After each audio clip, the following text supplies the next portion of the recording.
Promatón.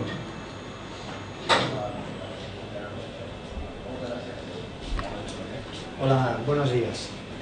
Muchas gracias por vuestra asistencia. Todavía falta bastante gente, pero bueno, por respeto a vuestra puntualidad, comenzamos.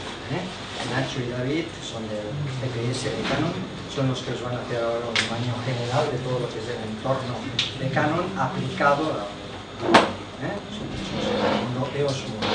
yo no digo nada más, os dejo la palabra.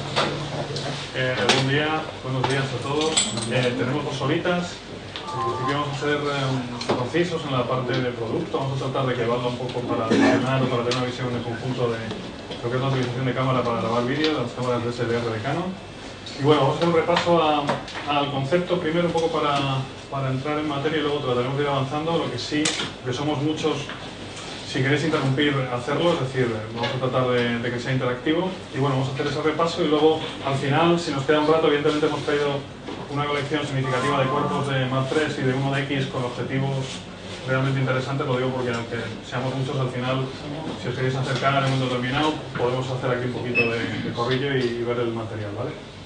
Bueno, yo soy Nacho Martín, soy colaborador de CPS para el tema de Osmovie, para el tema de vídeo SLR. Yo soy reportero gráfico de televisión, aunque ahora estoy en excedencia, es decir, no trabajo en el ámbito de información, sino que lo hago en el ámbito de comunicación audiovisual. Llevo trabajando en televisión 20 años y bueno, yo empecé a trabajar de esta manera, con estas cámaras, de una manera un poco arriesgada, porque es un entorno donde yo me movía bastante conservador. Pero bueno, la agencia F, que es donde yo trabajo, los fotógrafos siempre han dispuesto de material de fotografía bastante avanzado. Y la cámara, la 5D Mark II, que es lo que vamos a ver un poco de repaso. La 5D Mark II llegó para cambiar todo el mapa audiovisual y 4 años después estamos donde estamos. Evidentemente el vídeo está evolucionando constantemente, pero estas cámaras que llegaron como una especie como de anécdota, inicialmente no estaban diseñadas para lo que luego han terminado haciendo, se han quedado y han condicionado toda la producción audiovisual desde ese momento, es decir, todo ha cambiado. Este concepto de producción con vídeo SLR ha sido evidentemente revolucionario, ¿no? Como os decía, esto inicia en el 2008, la gente en principio dentro de la industria lo empezó a tomar como una especie de experimento, pero la gente que veníamos desde abajo, que esta es la parte democrática, o la gente que podemos estar aquí, evidentemente la herramienta tenía un factor de democratización a la hora de crear, de comunicar, de expresarse de otra manera con vídeo que no existía hasta entonces. Es decir, yo vengo de la imagen de hard news, de noticias diarias, con cámaras evidentemente muy resistentes, muy fiables, pero la capacidad de expresión que yo tenía con esas cámaras era más limitada. Es decir, yo tengo una capacidad de trabajo muy ágil, o tenía una capacidad de trabajo muy ágil, pero no tenía esa capacidad de expresión. Y bien, yo no tenía una formación tan sólida en la parte de creación audiovisual, soy más periodista, pero esta herramienta posibilitó que yo me aventurara en ese terreno, y está la parte democrática, ¿no? 4 años después aquí estamos todos, sigue evolucionando el concepto, pero ya el ámbito de profesional, no profesional, es bastante, digamos que inexistente. Es una cuestión del uso que podemos hacer de la herramienta, y la herramienta está a disposición de todos, ¿no? Y a partir de ahí vamos a ver un poco lo que ha supuesto. Bueno, ya sabéis, os estoy contando todo este rollo introductorio, pero es cierto, desde los documentales, cine, televisión, esta cámara, la 5D Mark II, estableció nuevos criterios de trabajo, sobre todo porque la industria cinematográfica descubrió, con sus limitaciones, que las veremos, que las tiene, un arma muy poderosa de trabajo, compacta, ágil, con una calidad, con el sensor de tamaño completo extraordinaria, pero también se traslada lo que os decía, ¿no? A una persona como yo, que trabajaba en informativos, o a otras muchas que, atraídos por el efecto llamada del vídeo de esta cámara, empezaron a trabajar con ella. Todo esto que veis aquí, que se utilizan las diapositivas de marketing de Canon, es cierto y sigue siendo cierto. No es un fenómeno pasajero, las cámaras siguen quedándose en la producción visual de estos tipos de películas, de blockbusters de Hollywood.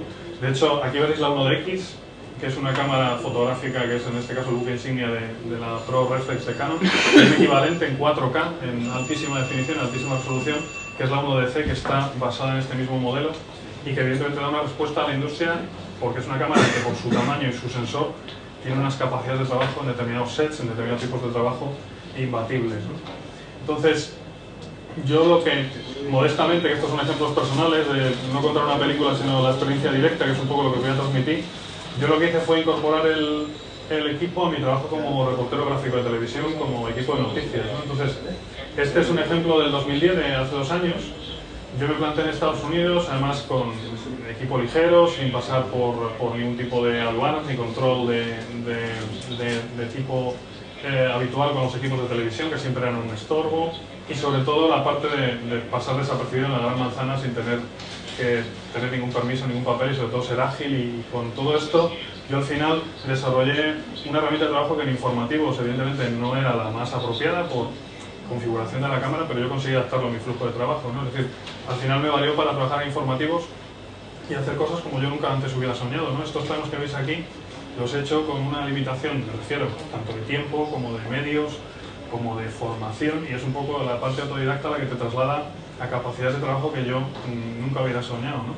Bueno, pues ese es mi mérito y la experiencia que os quiero transmitir en esta primera tarea, que es simplificar la operación de la cámara, entender un poco el conjunto del producto de Canon y entender cómo sacarle partido al equipo sin complicarlo, para evolucionar luego, o cada uno que ya hacéis una utilización del equipo, pues en un momento determinado ver qué fallos o qué mejoras podemos conseguir a través de una utilización más racional del equipo. Básicamente es lo que vamos a ver en este ratito. Insisto, si queréis parar un poco y comentar, que sea interactivo, yo lo prefiero también, ¿vale? Porque así será más agradable y sobre todo más amplio el espectro de la experiencia. Bueno, este es un vídeo hecho con la presentación igual, ¿no? De incorporarlo al flujo de comunicación visual, que es lo que yo hago ahora mismo. Trabajo yo solo, con un socio, edito el vídeo yo mismo con los ordenadores que son, en este caso, los Mac portátiles. Evidentemente todo esto que veis está hecho con equipo 5D Mark III y son vídeos de comunicación de eventos que están hechos como videonoticias, ¿no? Es decir, bueno, es un poco la experiencia. No vamos a abundar más. Y una vez que hemos hecho ese repaso, vamos a ver los equipos de Canon, ¿no? Yo no sé qué equipos disponéis, pero básicamente hay una diferenciación básica por tamaño de sensor.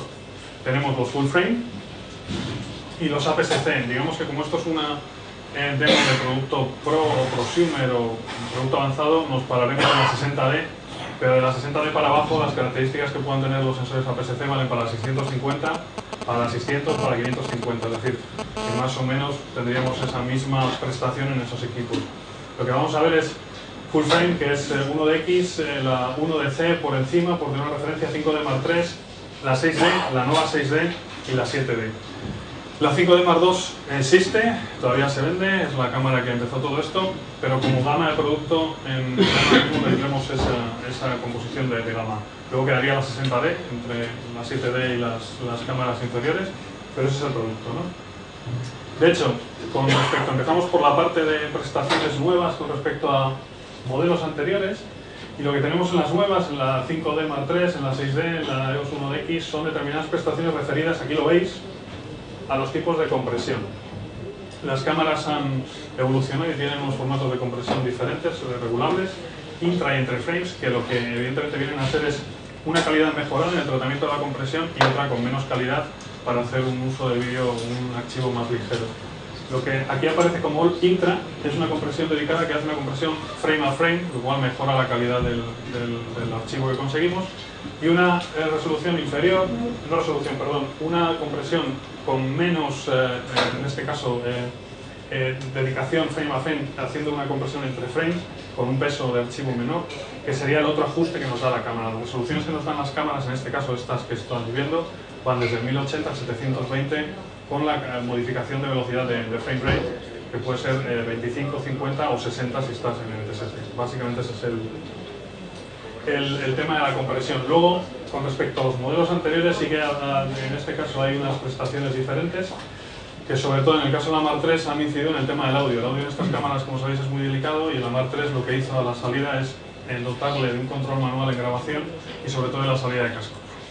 La 1DX y la 6D, que es la nueva cámara, la 6D es una cámara que acaba de salir, que ocupará más o menos el espacio por precio de la 5D de la Mark II, y es una cámara que tiene su aquel, es una cámara realmente para vídeo, quizás, o sin el quizás, con una prestación interesante por su peso, es decir, es full frame con un peso bastante más ligero que las otras dos, y lo que tienen, comparten las mismas características, digamos que de renovación un poco de cara a añadirle prestaciones, salvo que la única que tiene salida de cascos es la 5D Mark III, ¿vale? Bueno, este es el vídeo promo de la 1DX. Si lo estáis viendo aquí, no se ve el audio, básicamente lo que es, además de un vídeo promocional directo de publicitario, es este es un monstruo. O sea, esta cámara que veis aquí es un monstruo en el sentido de hardware, ¿no? Es decir, para vídeo es una cámara muy pesada, o sea, más pesada que la 5D Mark III, le resta agilidad, pero que sepáis que todo el músculo que tiene la cámara se traduce evidentemente en prestaciones superiores a la Mark III en cuestiones de rendimiento, sensibilidad, ISO y sobre todo trasladadas al vídeo en alta definición. Esta cámara con unos ajustes específicos se convierte en una cámara 4K. O sea, es un monstruo de hardware, porque evidentemente la cámara tiene un diseño específico de sensor, y no solo full frame, sino que tiene tres procesadores. Significa que mientras la Mark III tiene un solo procesador, la 1DX tiene tres procesadores. O sea, tiene dos DiGi 5 y un DiGi 4. Es decir, esta cámara es la fuerza bruta de hardware desatada en cámara de SLR, ¿no? Es una cámara en ese sentido brutal. Como cámara fotográfica, es una cámara realmente excepcional. Y trasladada al vídeo, tiene el valor añadido de tener una sensibilidad todavía mejorada con respecto a la Mark III, ¿no? Es decir, es una cámara que en ese sentido da todavía un plus de mejora en esa parte, ¿no? La 5D Mark III en vídeo tiene esas mejoras. En foto ha mejorado lo que fallaba la 5D Mark II, sobre todo en cuestiones de enfoque. Ha mejorado también su grip, su layout, su diseño de botones y su configuración, que ya se asemeja a la que tenía la 7D, con botón de vídeo dedicado, con accesos y menú más modernizado. Y bueno, básicamente en el tema vídeo, si me preguntáis por algo en concreto en el tema vídeo, la mejora es sensibilidad, sensor. Esa es la gran mejora de la cámara, más allá de los cascos, la salida del audio, el control las compresiones, donde se pega un salto cualitativo de manera significativa en la parte de gestión de imagen a niveles de sensibilidad. Para que os hagáis una idea, luego veréis una diapositiva. Esta cámara con el doble de sensibilidad de ISO mete menos de la mitad de ruido que metía la Mark II, ¿no? En cuestiones de ruido dependiendo de la ISO utilizada. Es decir, en vídeo nos permite llegar a trabajar hasta ISOs de 12800, lo veis ahí arriba, o sea, tiene una sensibilidad mayor, pero es que a una ISO de 12800 yo os diría, a ojo, sin ser tampoco en este caso un vendemotos, que tiene un ruido incluso inferior a 3200 de la Mark II, o sea, puede llegar a tener menos ruido que la Mark II a 3200. O sea, ese es el nivel de mejora del sensor con respecto a la Mark II, ¿no? En foto tiene muchísimas otras mejoras, pero en vídeo, vamos, ya habéis visto la compresión, el audio y sobre todo lo que os digo, al final es una cuestión de sensor, ¿no? De mejora y de eficacia y de que en esos parámetros la cámara realmente es imbatible. La 1DX incluso llega a otros límites superiores. Y aquí está la 6D. La 6D, que no está aquí, básicamente es una cámara pensada, o así la va a vender Canon, para el viajero, para el aventurero, con una capacidad fotográfica evidentemente un poquito inferior a la 5D Mark III, pero en vídeo conserva la capacidad de trabajo que tiene el full frame, es decir, el cuerpo es un poquito, en el sentido, tiene menos, esta la tocaréis, el tacto es un poquito menos pro, aún así está muy bien construida, pero pesa escasamente 770 gramos la 6D. Eso todo lo que abre es una puerta a algo realmente interesante, que es incorpora Wi-Fi, la 6D directamente. Entonces eso ya abre una puerta que a través de aplicaciones, displays, a smartphones, tablets, otros dispositivos, ya no necesitamos la intermediación de un ordenador o de otro dispositivo y directamente podemos accionar y manipular la cámara a través del Wi-Fi que incorpora la cámara. Eso, y en el caso de las fotos, de momento fotos, hacer streaming fotográfico, mandar fotos, es decir, no tener en ningún caso que tener una herramienta intermedia, sino que directamente la cámara hace esa función, ¿no? Eso abre una serie de posibilidades, como podemos entender, que se irán desarrollando, ¿no? Pero básicamente están ahí y ese es el aporte de la 6D, ¿no? Eso, y estamos hablando de que es un cuerpo en una full frame que es escasamente 770 gramos. O sea que en temas de vídeo es significativo, aunque digáis 100 y pico gramos no son muchos, sí que al final cualquier peso en determinadas circunstancias cuando estás grabando vídeo y en añadir accesorios es bastante significativo. Y más teniendo en cuenta que muchas veces vamos a operar la cámara nosotros solos, ¿no? O sea, que no va a haber nadie que nos ayude o que tengamos una asistencia, ¿no?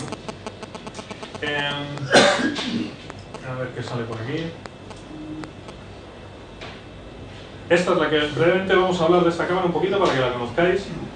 Simplemente yo por eso os he anticipado de la 1DX, al ser una cámara con esa capacidad de de hardware. En la gama esta de Cinema EOS, que no vamos a hablar mucho, pero algo veremos, que es una nueva gama de producto que deriva del fenómeno este de DSLR, la 5D Mark II, es decir, Canon evoluciona su producto para dar una respuesta más allá de la simple grabación audiovisual, sino que tratando de buscar también la excelencia en el tema de producciones más avanzadas, con el tema sobre todo de lentes, no solo de la gama F, sino las Cinema Lens. Esta cámara que veis aquí es básicamente la que tenéis aquí, la 1DX, reformada para trabajar en vídeo 4K. Básicamente las modificaciones son de circuitería y de refrigeración del sensor. Se ha hecho un trabajo en ese sentido, pero el hardware, bueno, de hecho sigue siendo una cámara, sigue funcionando en foto, en modo foto, pero para que veáis los datos un poco técnicos, ¿no? Es decir, llega hasta resoluciones de 4K, tiene un amplísimo rango dinámico, eso es otra de las virtudes del sensor, de las mejoras del sensor de toda la gama. Y bueno, pues aunque evidentemente no vamos a hablar nada de nada, aquí veis una lente nueva, que son las lentes estas Cinema Lenses, y diréis, bueno, ¿eso qué significa? Bueno, significa mayores precios evidentemente muy disuasorios, pero es que la construcción de esos objetivos está pensada para producciones audiovisuales de máxima exigencia, es decir, cine, es decir, la óptica es una óptica que está diseñada en ese tipo de estándares, por diseño de las lentes o por diseño de las palas del diafragma o por diseño de los ajustes de los anillos de enfoque y el conjunto de la lente, que es súper preciso. Y si veis los tamaños también son en consonancia a ese tipo de prestación, ¿no? Bueno, pues esa cámara es básicamente la 1DX con unas mejoras específicas para ese vídeo, para ese flujo de vídeo en 4K, ¿de acuerdo? Ya habríamos hecho un repaso al producto. Ya he terminado de vender aquí la parte moto.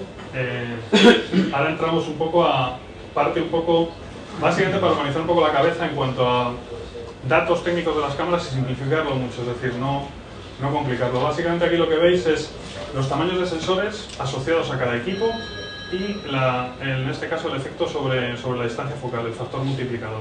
Es tan sencillo como os decía antes. En gama ahora mismo de equipos de DSLR de Canon hay tres cámaras full frame, la 1DX, la 5D y la 6D, y luego quedaría como estandarte de la APS-C la 7D con el sensor más recortado. Eso implica evidentemente dos diferencias en producto, que es las cámaras full frame solo pueden trabajar con las ópticas EF, es decir, diseñadas específicamente para ese tamaño de sensor, y las demás cámaras, la otra cámara, la 7D y las que vienen detrás, pueden trabajar tanto con las ópticas EF como las EFS, que están diseñadas de manera específica para ese rango de sensor. En definitiva, y aquí es donde viene un poco, que es lo que me preguntan muchas veces, ¿por qué comprar una cámara u otra y por qué la 7D sigue siendo válida o las cámaras que tienen en este caso ese sensor? Claro que son válidas, ¿no? Evidentemente la ecuación es sencilla.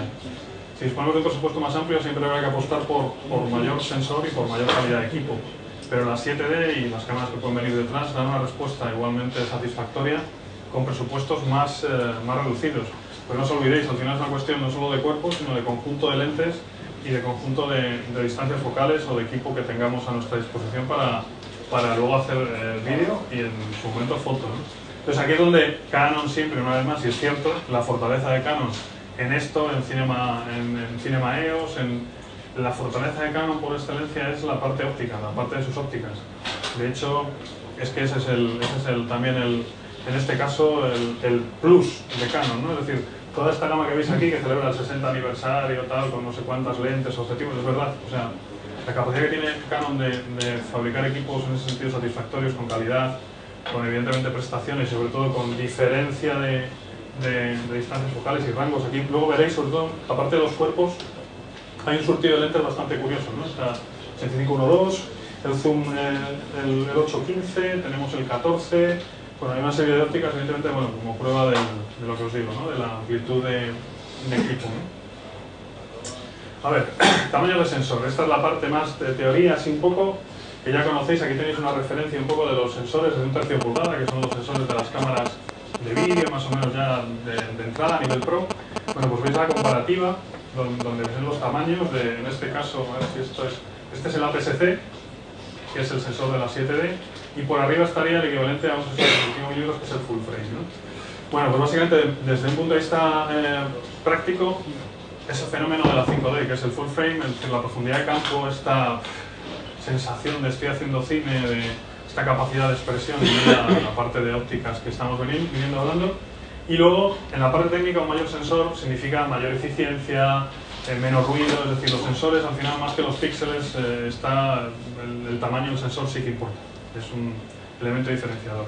Luego está la gestión electrónica y el diseño de los píxeles, que es donde va dándose la batalla de mejora en prestaciones de las cámaras, ¿no? El diseño específico de los píxeles, con sus microlupas, evidentemente en ese avance que no es tanto el número de píxeles, como hace años se empezaba a una carrera comercial por ver quién tenía más píxeles, sino por eficiencia, por tamaño y por procesador, ¿no? Entonces, bueno, evidentemente, a mayor sensor tienes unas ventajas técnicas que están relacionadas con ese tamaño, ¿no? Que veis aquí, ¿no? Ese sería el primer eslabón de referencia en cuanto a mejora técnica de calidad sobre un sensor de tamaño inferior, si bien, y no por hacer de menos, el sensor APS-C es un sensor ya con un tamaño razonable que permite tener básicamente ese tipo de comportamiento también con esas lentes, es decir, tenemos capacidad de expresión, esa mejora en la parte de campo de profundidad, el factor positivo en algunos casos que puede interpretarse como positivo de una mayor distancia focal en determinados momentos por ese factor multiplicador. Bueno, en definitiva, ese es un poco el resumen y ese sería el... De hecho, este es un plano grabado en este caso en un jardín, bueno, pues veis, ¿no?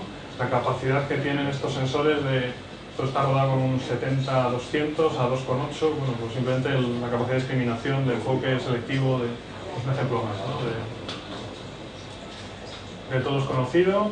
Esto es con una 7D, esto siempre lo pongo yo también para que veáis que en un momento determinado, incluso con una actualización de iluminación parecida, esto está hecho con creo recordar, con un 1585, pues igual, ¿no? Tienes capacidad también selectiva, de un momento determinado con evidentemente menos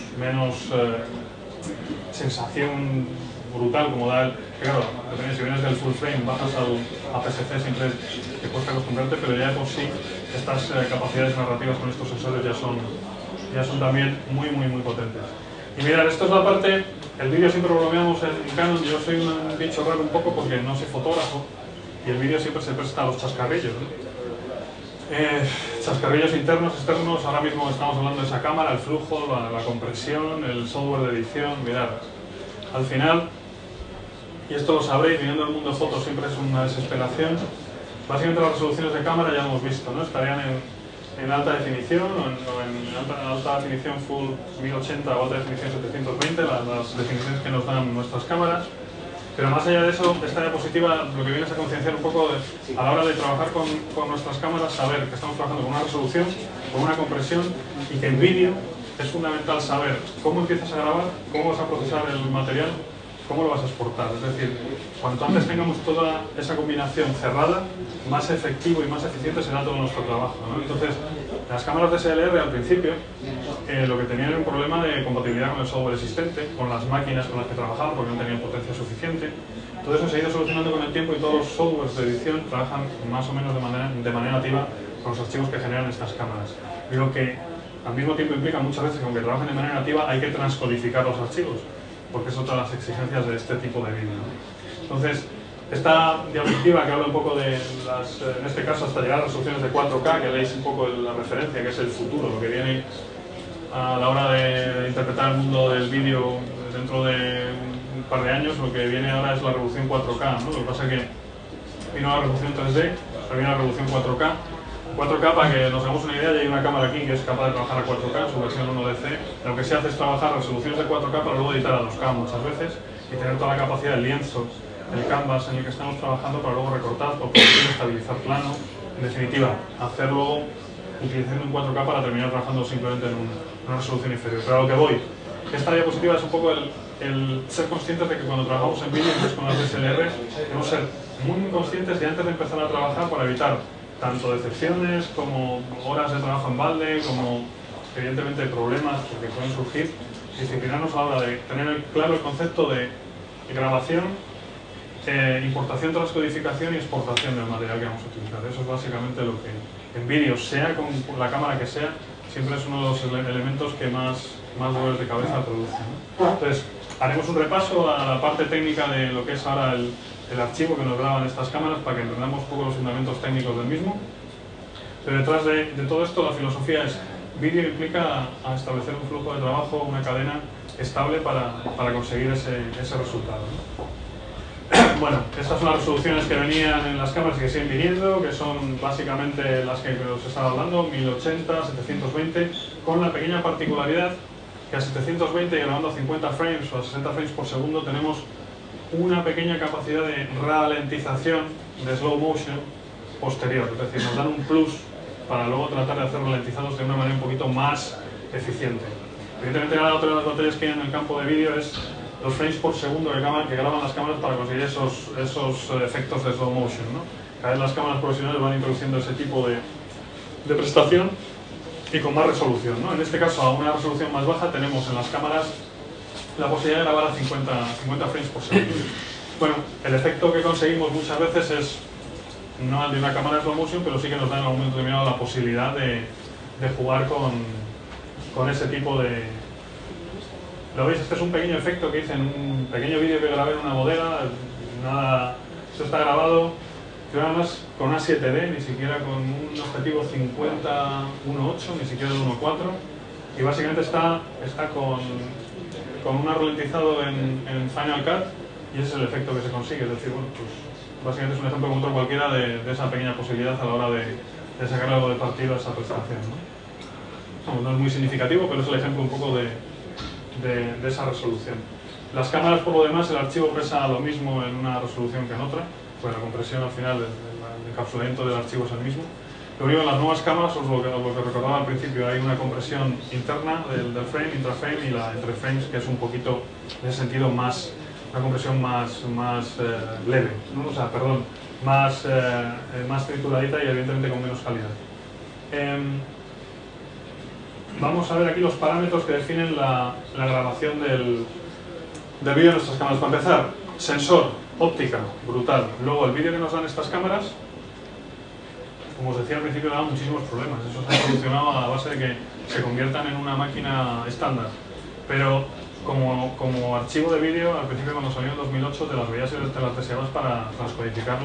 Y las máquinas que había en el mercado, o tenías un ordenador con mucha potencia, o evidentemente el compromiso de eficacia era siempre estaba bastante comprometido.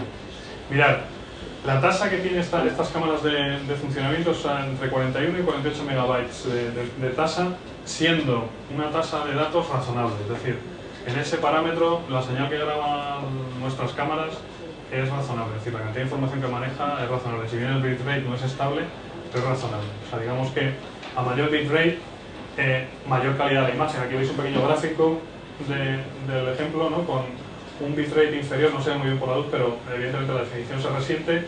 Con una mayor tasa aumenta la definición, y si actuáramos con un archivo sin comprimir, evidentemente los datos, la información, evidentemente nos daría más calidad, más definición, ¿no? Donde empieza a cojear un poco es en lo que es en el muestreo de color, en lo que es la parte de señal de color. Las cámaras trabajan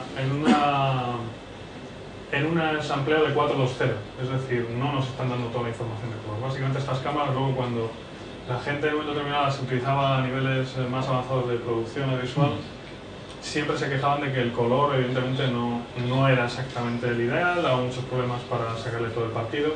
A lo que vamos, esto hoy en día sigue siendo así, pero se ha mejorado. Primero, porque después de tanta utilización del equipo hay diferentes estilos de imagen, de utilización para aumentar el rango dinámico.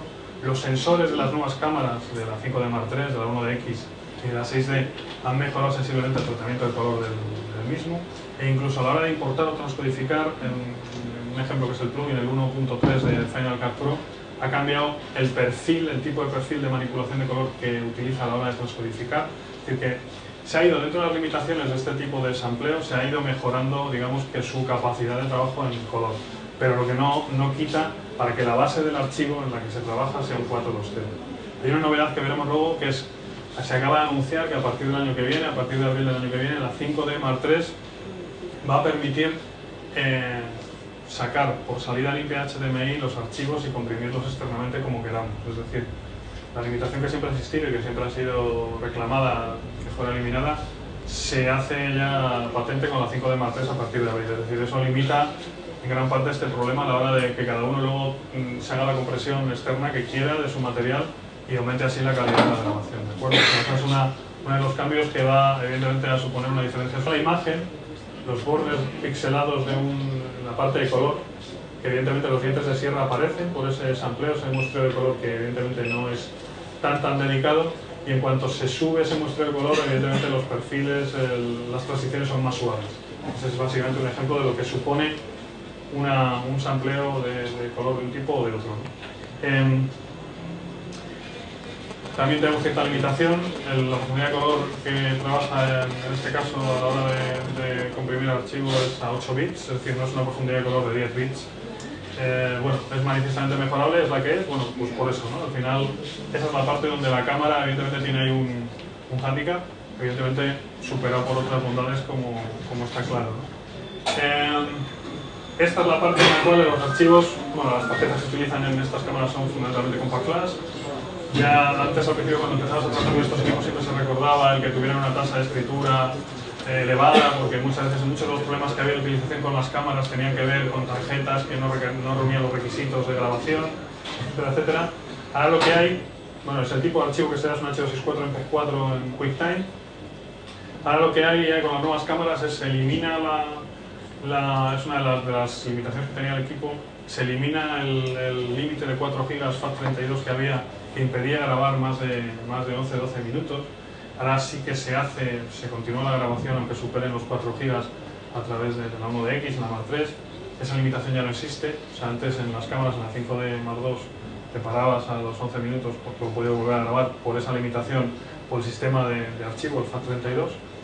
Pero hay una limitación que se mantiene, que es una cuestión por temas fiscales, que como cualquiera de los casos, no puedes nunca grabar más de 29 minutos con 159 segundos en estas cámaras por una cuestión de fiscalidad. Son consideradas cámaras de fotos y por eso tienen una limitación de trabajo a la hora de grabar más allá de los 30 minutos. Y es por temas fiscales, o sea, es una cuestión de... Sí, la 1DC no, la 1DC va como cámara de vídeo y no tiene esas limitaciones, la 1DC no. Dicho esto, para la gente que trabaja en prensa y demás, todo lo que son las fronteras a la hora de ponerle vallas al campo, a la hora de hacer coberturas, ahora los fotógrafos son chequeados permanentemente y escrutados, porque mucha gente evidentemente que utiliza las cámaras de fotos para hacer vídeo, ¿no? Entonces, también tiene que ver una cuestión de que bueno, esos equipos, bueno, ahora mismo siendo realista más allá de los temas fiscales, los temas técnicos, evidentemente también siempre ha habido una suspicacia a la hora de utilizar estos equipos en determinados entornos de trabajo como cámaras de vídeo. Bueno, aquí veis un poco básicamente lo que implica, que esto no me lo sé de memoria ahora mismo, dependiendo de la resolución que utilices, la capacidad que tienes de grabar. Como veis aquí, mirad, por ejemplo, esto es en NTSC.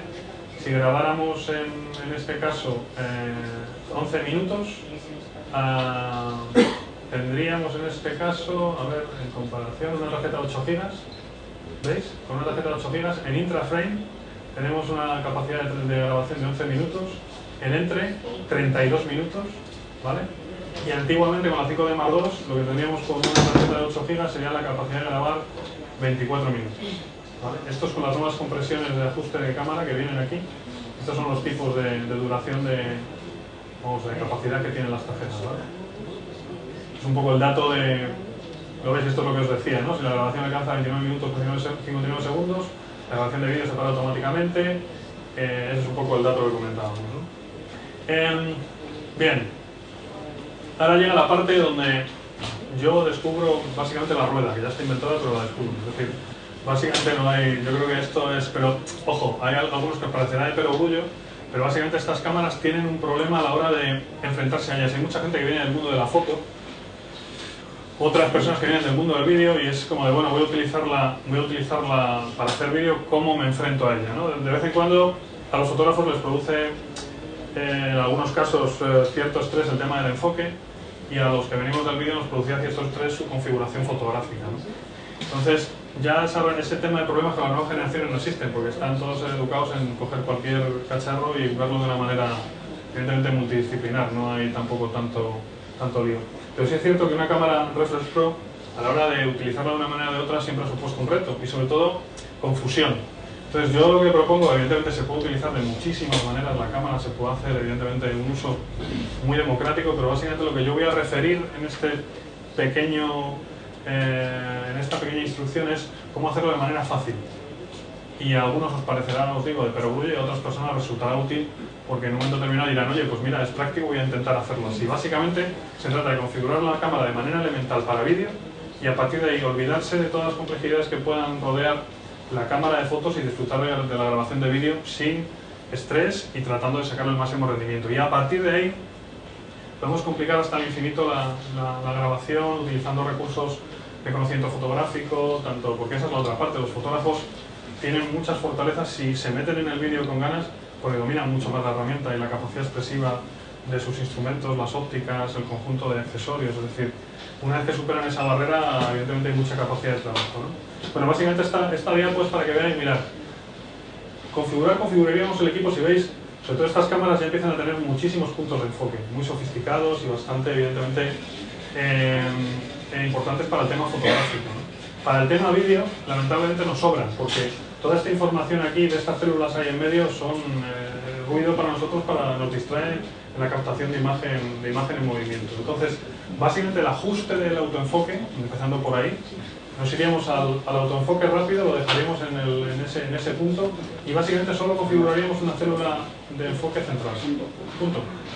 Para confirmar el enfoque o para en un momento determinado apoyarnos a la hora de ajustar esa referencia de uso del equipo. Ahora bien, lo que se aproxima en un futuro cercano, porque las tecnologías están ahí, hay una cámara, la 650, que viene con un sensor híbrido y que anticipa un poco lo que es la posibilidad cercana de que los equipos funcionen con enfoque continuo en vídeo. Esa posibilidad con los objetivos STM, que es un nuevo motor de enfoque, funciona, aunque no sea tan sofisticado como otros enfoques continuos de vídeo, funciona perfectamente y nos da la posibilidad de enfocar de manera continua en vídeo. El resto de cámaras, hoy por hoy, en grabación no podemos utilizar ese sistema. Tenemos que recurrir al cambio de enfoque manual y, evidentemente, al ajuste previo del enfoque. Ese es un poco el asunto. Pero luego veréis un montón de información en pantalla. Otra de las cosas que nos obliga a trabajar en Live View, en el modo de visión directa, no podemos utilizar evidentemente el visor óptico, nos obliga en vídeo a trabajar a través del display. Entonces aquí en el display lo que siempre haremos es ajustar los diferentes parámetros de ajuste en vídeo y cuando los tengamos ajustados trataremos de eliminar el resto de información y tratar tanto de obturación como de diafragma, como de valor de exposición y como la sensibilidad. Luego aquí veis lo que os decía, ¿no? El punto de enfoque central y luego algo que evidentemente afecta bastante y que evidentemente es algo dedicado, es los estilos de imagen. Son muy importantes a la hora de sacar el rendimiento de la cámara en vídeo, en foto igualmente, pero en vídeo especialmente, ¿no? Pues bien, esto que veis aquí, dices, la rueda del perogrullo, esto es básicamente lo que hay que hacer para operar la cámara en vídeo y a partir de ahí luego que se ríe todo el mundo lo que quiera, pero es modo de cámara manual, tan sencillo como eso. Obturación fija. La obturación electrónica de nuestra cámara en vídeo, siempre en PAL, se sitúa a un 50avo de segundo. Luego por ahí leeréis que a lo mejor es mejor obturar a un 100avo en este caso porque nos da prestaciones en imagen, en este caso evita tal. Bueno, en definitiva, no es un capricho, simplemente la parte del 1.50 es por dejarla fija y no preocuparnos a la hora de manejar la cámara. Cuando veáis en un momento determinado la utilización del equipo, básicamente cuando operemos la cámara, eso lo que hace es que nos libera, la obturación la tenemos en este dial. Nosotros dejamos la obturación fija a un 50avo y para operar la cámara solo tenemos que ocuparnos del diafragma cuando tenemos el dial y en su momento si queremos ajustar la obturación, digo la ISO, modificaremos la ISO. Pero evidentemente simplemente con esta mano controlaremos el dial de diafragma y con esta otra controlaremos el dial de enfoque. Con eso ya estaremos operando en vídeo. Normalmente las cámaras en vídeo, la obturación permanece fija, no sé que la varíes con un objetivo, ¿no? Que es aumentar la velocidad de obturación o disminuirla para que la cámara actúe de una determinada manera. Ahora veremos las consecuencias, ¿no? Diafragma manual, ISO en manual y el enfoque, como os decía, autofoco rápido con punto central. Básicamente, teniendo esa configuración de cámara es lo que os decía. Al final, esa es la base de utilización del equipo, es bloquear la obturación, aparte de que porque sea la obturación de una cámara de vídeo, es decir, por cuestión práctica, pero sobre todo en este conjunto, básicamente es emular lo que es una cámara de vídeo en una cámara de DSLR. Ese sería el funcionamiento básico. No habría que poder complicarse la vida más. Y a partir de ahí, entender las consecuencias de modificar los parámetros en un sentido u otro de la cámara. Porque aquí diréis, la ISO. La ISO, lo que os voy a decir no es muy ortodoxo, pero la ISO, lo que os decía, sobre todo con las cámaras nuevas, es que puedes estar moviendo y ajustando tu exposición con una ISO elevada en vídeo, el ruido no va a ser significativo. Es decir, hombre, si quieres trabajar de manera ortodoxa vas a decir, prefiero trabajar a un paso de sensibilidad determinado porque estoy utilizando un perfil de imagen X, no quiero sobrepasar tal nivel de ISO porque mirad, a efectos prácticos de operación de equipo las cámaras tienen una ventaja, es que tú le metes 800, 1600, 3200 y más, 6400, y el ISO que tienen, el trabajo que nos da, el rendimiento que nos da el sensor es extraordinario. De manera que podemos flexibilizar mucho la utilización de ISO en vídeo porque no nos va a comprometer nuestra calidad de trabajo. Y sí que nos va a dar capacidad de hacer diferentes tomas de diferente manera. Consecuencias de una obturación lenta técnicamente es desenfoque por obturación lenta. Evidentemente, en este caso las obturaciones mínimas que obtenemos con estas cámaras son un 30avo, a no ser que utilicéis el Magic Lantern, que luego hablaremos un poco del Magic Lantern, que dan otras capacidades, pero básicamente cuando tienes una obturación lenta lo que se produce es un desenfoque. Cuando hay movimiento como fotografía se produce una estela.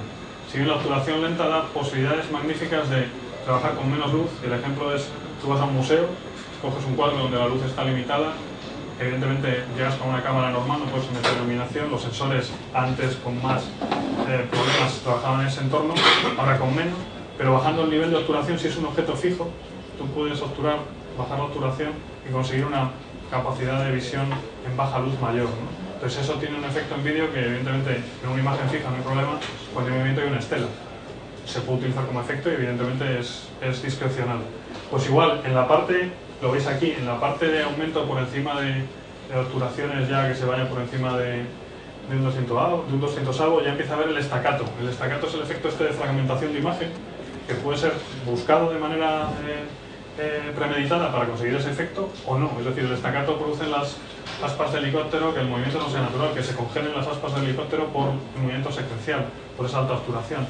En definitiva, lo que tiene son consecuencias técnicas en el ámbito de desenfoque o de efectos de este estilo.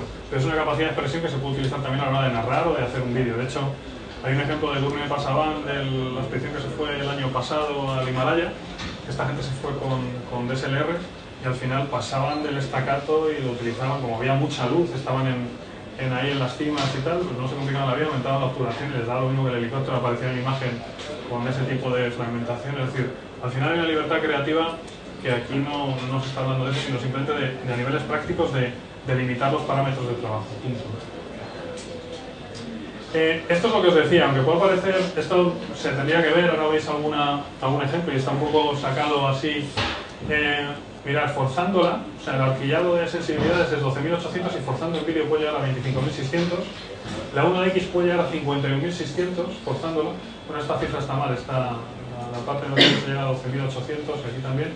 Pero lo que vamos, la parte de rendimiento es, y esto se ve un poquito, es con la Mark II, esta diapositiva no se ve muy bien, habría que apagar y demás, con la Mark II a 12.800 ISO, con la Mark III a 12.800 ISO hay menos ruido que en la Mark II a 6.400, lo que os decía de la disminución por esa eficacia del sensor.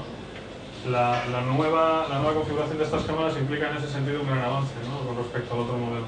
Y en vídeo, bueno, la 1DX se va a parámetros todavía mayores, ¿no? ¿Qué más? Esto es un ejemplo de cómo se trabaja con sensibilidades altas y demás. Bueno, aquí explica un poco por el tema de que había un fluorescente detrás, pero esto está grabado ni siquiera con una 7D, está grabado con una 550, 3200, creo recordar, o a 1600, bueno, no había prácticamente ruido, ¿no? Y eso es un sensor todavía más limitado en ese sentido. Bueno, esos son medusas. No, es que se ha puesto de moda en determinados locales, en diseño. Hay gente que en vez de comercializar acuarios, pues ahora lo que se vendían medusarios. Eso viene importado de por ahí y tal, y en restaurantes y en sitios de estos. Entonces el hombre que se dedicaba a poner peces, pues nos encargó un vídeo para vender medusarios, pero por eso estuvimos grabando. Pero la verdad es que están bien montados, entonces son caros. Son caros de mantener y de montar. Bueno, parte donde llegamos a una parte importante de la utilización de nuestros equipos. Todo el mundo habrá oído lo del alto rango dinámico y el High Dynamic Range. El High Dynamic Range están fotografías de alto contraste y demás. Los efectos de vídeo, el sensor lo que nos da es una capacidad, los nuevos han mejorado esa posibilidad, un dinámico mejorado en imagen. Eso implica más información en la parte de altas luces, en la parte saturada de la imagen y más información en las partes subexpuestas, en este caso con baja exposición. Es decir, las imágenes tan contrastadas que se ven muchas veces donde es difícil que la cámara, el ojo humano, actúe de una manera mucho más natural, pues el rango dinámico de los sensores mejora con cada generación. Y en este caso tenemos un ejemplo de rango dinámico mejorado en los nuevos sensores.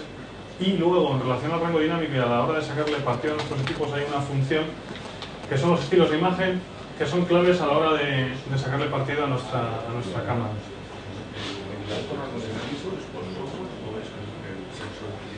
Hay dos parámetros.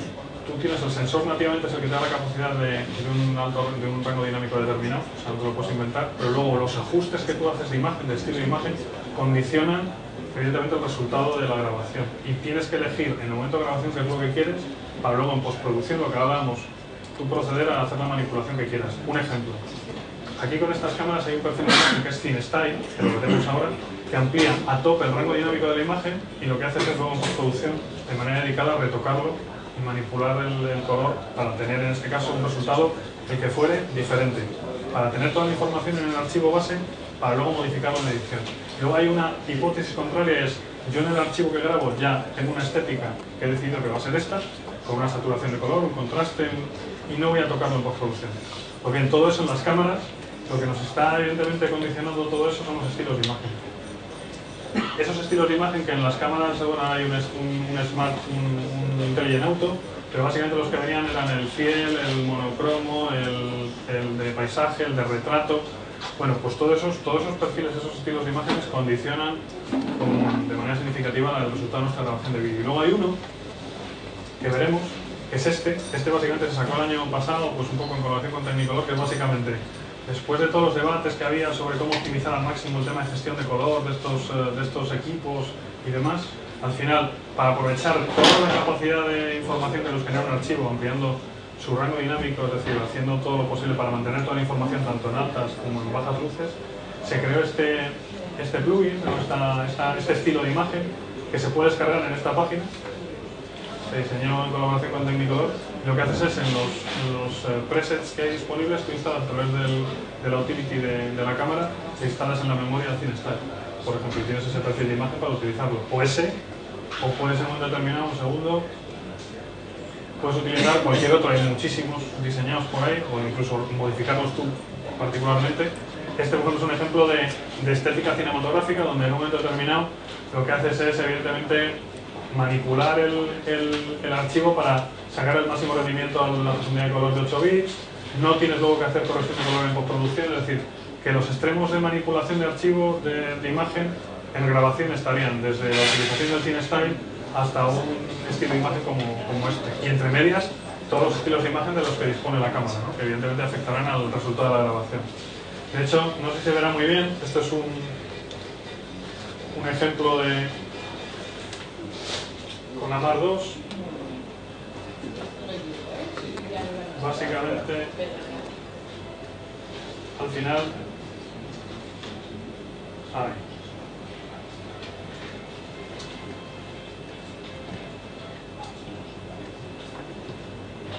bueno, pues como veis, este de aquí, el más lavado, que tiene como un aspecto más triste, es decir, más plano, es el que está con CinemaStyle, que es el que nos deja toda la información para luego producirla. Un extremo contrario sería el CineBrush o uno similar con saturación de color, mejora el tratamiento de color, del contraste, lo que fuera, pero directamente para no tratar luego de manipularlo, sino de ganar tiempo a la hora de tener una estética unificada en grabación y no tocarlo en edición, ¿no? Ese sería un poco el...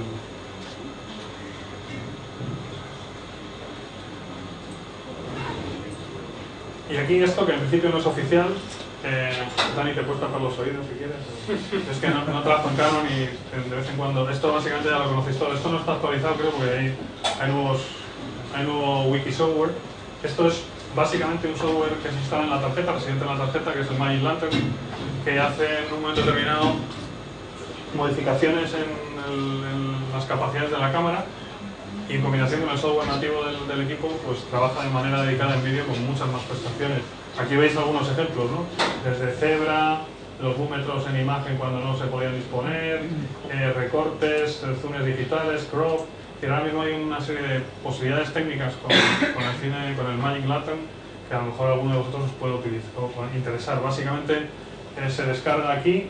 Canon no tiene nada que ver con esto y evidentemente no es tampoco riesgoso porque es una instalación en una tarjeta externa, pero que sepáis que esta posibilidad de darle a vuestros equipos una utilización más intensa en vídeo existe, ¿no? Así que lo único que nos obliga a tener el software instalado de manera residente en las tarjetas, con lo cual al final si vas a utilizar muchas es un poco, hay que hacer partición, instalar ahí un sistema operativo para el Magic Lantern y demás.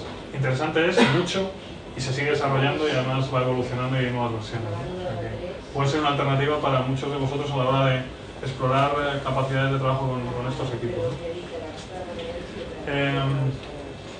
Llegamos a la parte de... Pues vamos escapados. ¿Alguna pregunta? Porque os veo ahí dudas, diferencias de criterios, opinión, aportaciones. El sistema que habéis hablado del sistema Wi-Fi, ¿funciona con Mac y Android? ¿O estamos Sí, funciona con Mac y Android, sí, va a estar a la par, o sea, no hay... No, funciona con cualquier tablet, con cualquier... Lo único que la cámara, Dani lo sabe mejor, pero estará a la venta en la 6D. Siempre.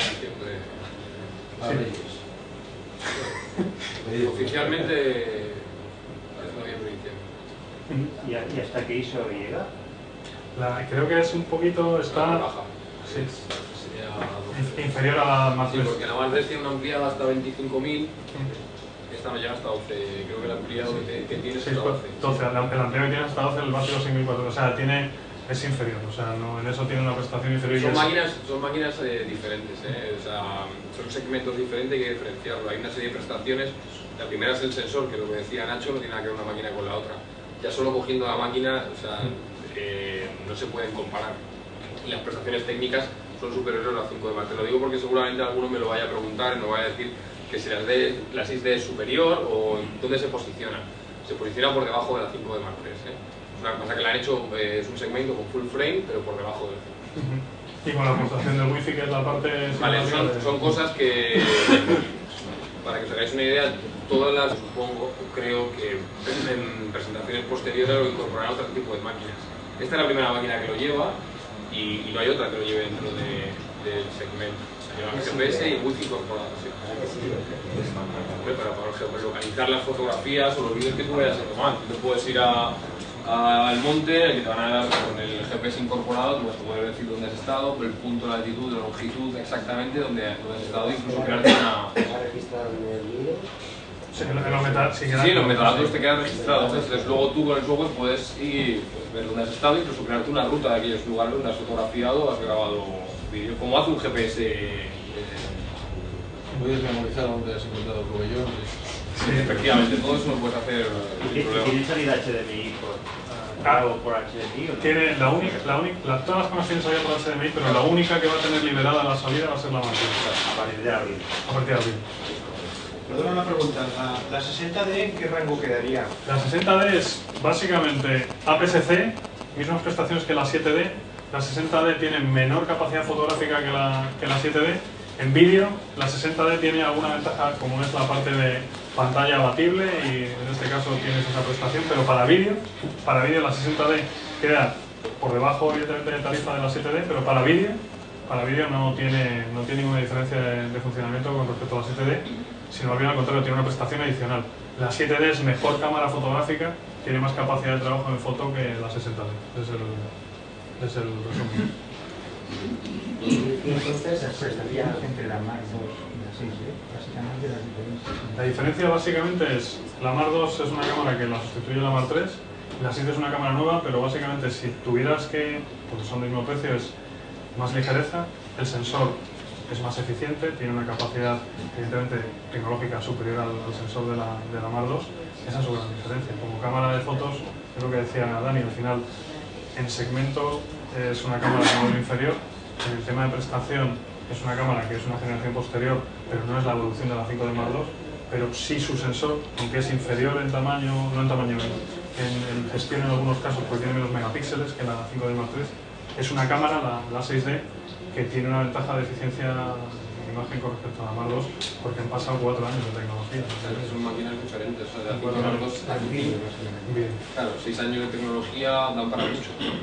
Pero la serie, la 6D, por ejemplo, claro, hablando también de fotografía, más de un 4000 de obturación no te va a dejar. En cambio la 5D o la otra máquina te deja un 8000. O sea, una serie de cosas poco a poco que te van a dar una serie de prestaciones que no llegan. Evidentemente se lo dicen lo que dicen, 5 años dan para mucho y 6D, pero tener claro que no es una máquina profesional como sí lo puede llegar a ser la 5D. Sí, además el cuerpo es más fácil, es más ligero. Sí, La ventaja en vídeo es full frame, ligereza. Si pones la 5D Mark III arriba para vídeo, lo que tienes es posibilidad de salida limpia de HDMI, que es lo que preguntabas tú. Tienes además, evidentemente, un sensor un poquito más evolucionado que la 6D, y sobre todo lo que tienes es una capacidad de trabajo con pequeños detalles en audio, en gestión del audio diferente. Es decir, que en vídeo se posiciona también un poquito por arriba, pero donde también hay mucha más diferencia en la parte fotográfica. Como cámara fotográfica, la 5D Mark III es un escalón más serio. Pasa que la 6D aporta la parte de novedad de Wi-Fi y de GPS, y sobre todo la parte para el viajero, una parte de una foto o el viajero de vas por ahí, evidentemente, o para el paisaje, o para el fotógrafo de naturaleza, o para... Es una cámara muy cómoda, muy cómoda, pues muy chiquitita, el volumen, el peso, todo es cómodo a la hora de viajar. Pero claro, luego en contraprestaciones, el tema de lluvia, de frío, o sea, no va a aguantar ni va a tener las mismas prestaciones que una máquina mucho más robusta. No tiene encima, bueno, con el 1DX no tiene nada que ver, ¿no? Pero la 5D, solo con el tacto vais a ver que es más cámara, es una cámara mucho más compacta y mucho más económica. El tema audio, yo tengo una 60D y ambiente perfecto, o sea, en una entrevista y...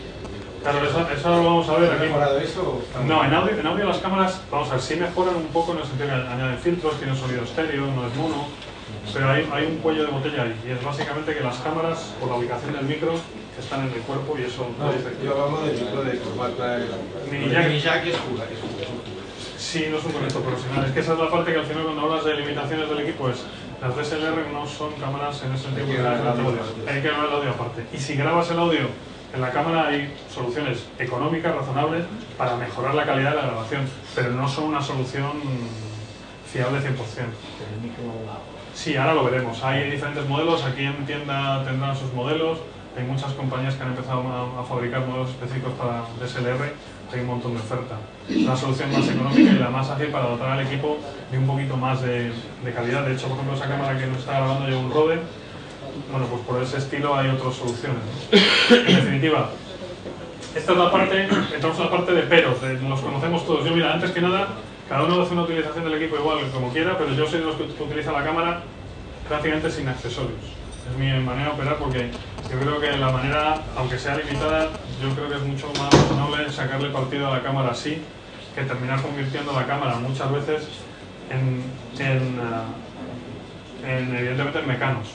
También es una cuestión de producción, ¿no? De determinadas producciones lo demandan, pero hay muchas que no, y al final, para ser ágiles, las cámaras, evidentemente, los accesorios hay que medirlos y cada uno tiene que optar por los accesorios que resulten más convincentes. Pero esta diapositiva siempre produce un efecto divertido, y es verdad. Cuando salió la 5D Mark II y las modificaciones continúan hoy en día, se puso de moda hacer tuning, y claro, tú al final conviertes a Frankenstein. Esto lo sale haciendo y más allá. Y más allá. No, es verdad. O sea, tú puedes llegar a ver configuraciones de ese estilo. Pues lleva desde un monitor externo, transmisor de disco duro externo aquí para no sé qué, el para controlar la batería externa, kit de un portafiltros. O sea, cada uno le pone sus inventos. Y al final es que terminas yendo, para montar la cámara tienes que ir 3 horas antes. Pero bueno, que son flujos de trabajo que a lo mejor en determinados momentos sí son demandados, ¿no? Pero al final, bueno, pues no es exactamente lo que vamos a ver en una utilización estándar. Es donde empezamos con los academicismos, claro. Entonces ya tienes que poner el follow focus, empiezas a un momento determinado. Ojo, por temas de, por ejemplo, las ópticas EF, las de gama elevada, te permiten tener autoenfoque conectado y modificar el anillo de enfoque de manera discrecional. Es una cuestión de pulso y evidentemente, de certeza a la hora. Hay accesorios tan baratos como los grips estos chiquititos que valen 9 euros, hasta follow focus mucho más sofisticados. Es una cuestión de que cada uno se sienta a gusto con su herramienta. Yo particularmente, y aunque suene un poquito, yo la única habilidad que tengo después de 20 años con una cámara con un visor en blanco y negro quemado, es que yo el enfoque, a mí no me tiembla mucho el pulso a la hora de modificar los parámetros, e incluso la parte de efecto de imagen se ha convertido en digamos, en un recurso narrativo muchas veces de jugar con el enfoque y desenfoque, ¿no? O jugar con esa parte de, si te pones en un momento determinado de una manera técnica a tratar de conseguir un enfoque fino, necesitas accesorios. Si quieres hacer una utilización ágil del equipo y desenfadada, puedes hacerlo también de manera manual. Ojo, que hay otra historia, que el utilizar ISOs elevadas, que se me olvidaba antes, tiene que ver con una manera de operar el equipo de manera racional. Es decir, cuando tú estás con un trípode te puedes permitir el lujo de jugar a campos de profundidad muy estrechos. Cuando estás con la cámara en mano o con un estativo, yo lo que siempre recomiendo es sacrificar esa capacidad reducida o esa expresividad del campo de profundidad reducido, extender la exposición y tener un campo de profundidad más amplio. Es decir, de tal manera que tú juegues siempre con una ventaja a la hora de no enfocar y desenfocar de manera dramática, es decir, hacer un uso racional. Es decir, yo muchas veces cuando diseño mi trabajo con la cámara en un estativo, no provoco el estar modificando el enfoque cada 5 minutos.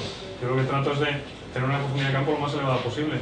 Le doy campo a la ISO y en un momento determinado le dejo que esa ISO sea elevada. Ahora bien, si estoy en un trípode, si es el caso, yo trato de forzar más en ese sentido, bajo ISO, trato que la imagen sea en ese sentido más, y trato de que el enfoque y el desenfoque, pues bueno, sea con una ayuda, con un pequeño grip o con un follow focus, sea más preciso, ¿no? Básicamente eso, ¿no? Bueno, esto es lo de las duraciones de archivo que hemos visto antes con las cámaras antiguas. Lo que hablamos del audio. El audio, como comentabas tú, es que en estas cámaras es el que siempre ha sido. No tiene un conector profesional, que eso para empezar es siempre la garantía de que no hay tirones o de que no se desconectan o de que no tienes, evidentemente, porque es muy frágil el conector del mini jack, se suelta enseguida, ¿no? Evidentemente, el micrófono incorporado que tienen es de muy poquita calidad, porque es de muy poquita calidad.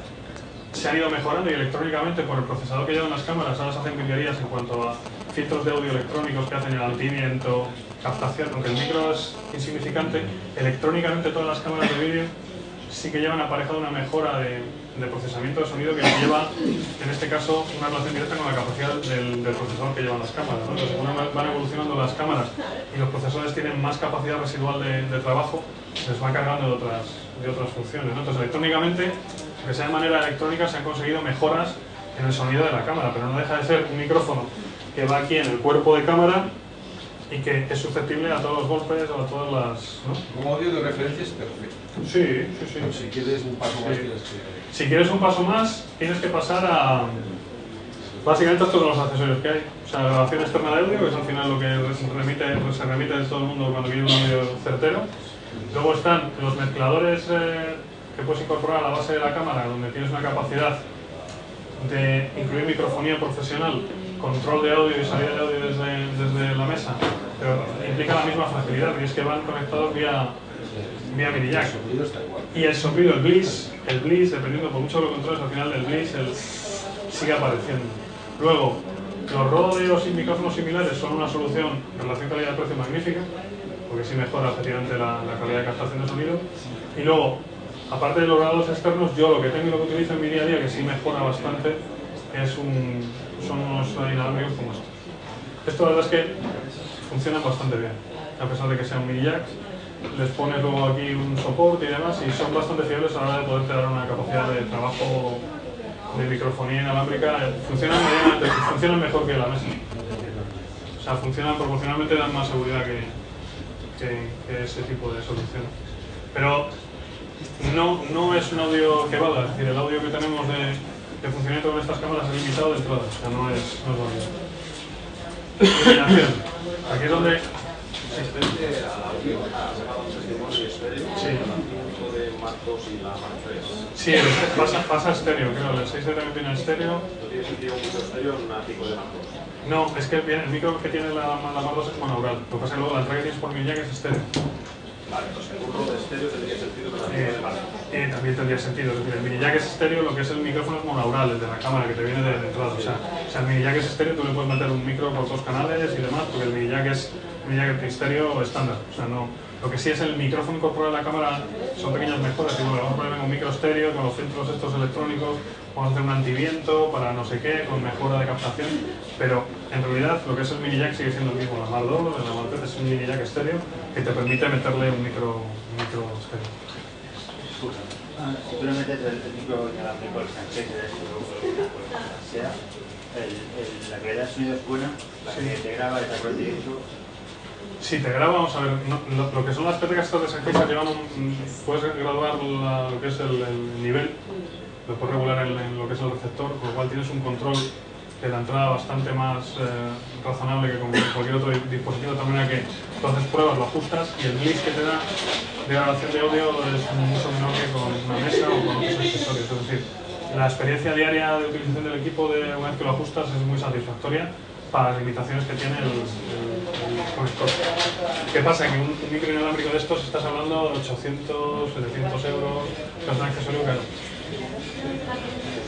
Pues mira, básicamente hay accesorios, ahora mismo hay muchísimos, sobre todo hay uno que acaba de salir que es en V, asimétrico, que tienes una zapata, o sea, coges la de flash, tienes una zapata para meterle la petaca a la recepción y el otro el flash que quieras o cualquier otro accesorio, y son estas diseñadas porque antes te ponías la otra tradicional de fotografía, era un poco un engendro, ahora en la central tienes flash y inalámbrico, y además funciona, es una V asimétrica, son accesorios muy baratos y te dan la posibilidad de duplicar la utilización de la zapata. Además es muy cómodo, o sea, en una le pondrías el flash LED y en otra le pondrías el receptor. El tema vídeo e iluminación. Con los nuevos sensores, y esto no lo digo yo, sino que lo dice... Bueno, también lo digo yo. También lo digo yo. Yo soy de la época de estos batallitas del abuelo cebolleta de la televisión. Tampoco soy tan mayor, pero arrastré muchas cajas de cuarzos por muchos sitios. Entonces me quedó un trauma, ¿no? Llegaba el realizador y era maleta y tal, llevas como la maleta, digo, se da desgraciado 3 focos, no sé qué. Claro, las cámaras eran cámaras con unos sensores muy limitados, ¿no? Y la industria, tanto de televisión, que fue recortando, el NG terminó siendo el hombre orquesta, sobre todo también en el cine. Un director recientemente en una presentación de equipo de Cinema EOS de Canon, Javier Freser, apostó por una utilización, gracias a los nuevos sensores, el lenguaje también ha cambiado. Es decir, tú puedes utilizar la iluminación para dramatizar, para recurso narrativo, pero ya no es necesario. Es decir, se pueden utilizar sets, se pueden realizar grabaciones como hago yo de tipo informativo sin la estricta necesidad de iluminación, con la luz de sala, con iluminaciones muy tenues naturales. Es decir, tú puedes utilizar la iluminación para mejorar o recurrir a recursos dramáticos, pero lo que era necesario antes para los sensores que había en el mercado ya no lo es tanto para los sensores actuales. Y protagonistas de esa revolución son los sensores de las cámaras que tenemos aquí. Que tú no tienes una necesidad real de iluminar. Javier entonces decía que él abogaba porque la cámara dejara de ser el centro del rodaje, fuera simplemente un accesorio más, los actores y el equipo se relajaran, tuvieran un uso más ágil, y ya no hacía falta poner un andamio, una iluminación exterior para rellenar la luz de una habitación y tratar de igualar con los ajustes de cámara tal contraste o tal señal. No, jugar con la capacidad que tienen los sensores hoy en día para jugar con esas condiciones de luz, que a lo que voy. Los flashes o la iluminación, en ese sentido, tienen otros requerimientos y son accesorios que se pueden utilizar o no. Al final, en un uso ágil del equipo, lo que se ha puesto de moda y lo que es más asequible y lo que nos da un punto de iluminación spot, que puede ser muy determinado, hacer dimmer, difuminarlo un poco, filtrarlo, son los nuevos LEDs portátiles que te dan un toque de luz para determinadas situaciones de trabajo. A partir de ahí, la iluminación es un mundo. No es lo mismo alumbrar que iluminar, pero yo insisto que tengo el trauma que te decía de arrastrar durante años las temperaturas, buscar, medir, no sé qué. Mirad, sinceramente, y esa es una opinión que yo sentí felicidad cuando vi a un director de cine hablando de equipo, ese tipo de estética y de acercamiento al trabajo, ¿no? Los sensores son los que son. Tú ahora coges cualquier cámara de estas, bueno, sensores, te coges un 85 1.2, el 85 1.2, por poner un ejemplo, ¿no? O sea, bueno, en fin, esa es la conclusión, ¿no? Bueno, ahora llegamos a un momento que es ¿por qué? Esto no es un defecto, esto es que el sensor está diseñado así. El rolling shutter es el tipo de cómo capta nuestro sensor la información. Entonces el sensor de nuestras cámaras es un sensor de origen fotográfico, que la Mark II tenía esos defectos fotográficos muy acusados, defectos fotográficos en el sentido que era un sensor diseñado para fotografía. Las nuevas generaciones han optimizado el rendimiento del sensor y han minimizado el muare, determinados artefactos digitales, etc. Pero lo que es el rolling shutter, que está asociado al diseño del sensor, sigue apareciendo. El rolling shutter es básicamente la distorsión que se produce por el barrido del sensor. Básicamente es eso. Entonces, para hacer una explicación, el sensor en imágenes rápidas o en barridos, el sensor capta por arriba unas líneas y abajo otras. Y cuando hay una velocidad de barrido muy rápida, hay una diferencia de captación de la línea superior a la inferior y tuerce las imágenes o las distorsiona. Eso no es un defecto de la cámara, es que el sensor está diseñado así. De hecho, las cámaras que evitan 100% el rolling shutter son las de global shutter, es un sensor que capta la información de manera diferente. Entonces, cuando estas cámaras se utilizan de manera concreta en este tipo de situaciones, ¿veis cómo producen esas distorsiones? ¿No? Básicamente la respuesta es, ¿cómo puedo evitar el rolling shutter? Pues no lo puedes evitar. Luego hay filtros en los programas de edición que minimizan o atenúan algunos defectos mínimos de rolling shutter, pero básicamente lo que hay que tener es prevención. Prevención a la hora de saber que tiene ese equipo esa limitación y evidentemente tratar de que tus planos o tus movimientos sean en este caso parejos a la capacidad del sensor. Es decir, no puedes pretender que un barrido de cámara te quede bien con un sensor de este estilo, ni tampoco puedes pretender que un traveling a altas velocidades, la cámara siempre va a tener tendencia a distorsionar o a torcer la imagen. Entonces, pues esto es un ejemplo con unas panorámicas, y vamos a un ejemplo que esto está por ahí en internet, es un sensor CMOS básico. Esto es un sensor de un iPhone 4 con un rolling shutter de un CMOS, de un teléfono, para que veáis cómo llega a distorsionar el sensor la imagen, ¿no? En teoría tendrían que ser, las vibraciones son paralelas en la realidad y lo que hace, lo refleja como ondas. Es una distorsión brutal, ¿no? de la captación de la imagen, ¿no? En definitiva, no es un defecto, sino que el sensor es el que es. O sea, funciona de esa manera, ¿no? Soluciones. Pues evidentemente las de perogrullo, las de no utilizarlo de manera en este caso, demasiado aceleradas o utilizando recursos narrativos que con esta cámara no van a funcionar. Mejoras. Bueno, lo mismo que os digo que el rolling shutter es una cuestión de diseño de sensor, hay otras mejoras con respecto a los patrones de los artefactos digitales por el exceso de detalle, los famosos moiré de las camisas, las rayas y todo esto. Los nuevos sensores sí que han mejorado la gestión de esos defectos y las han atenuado.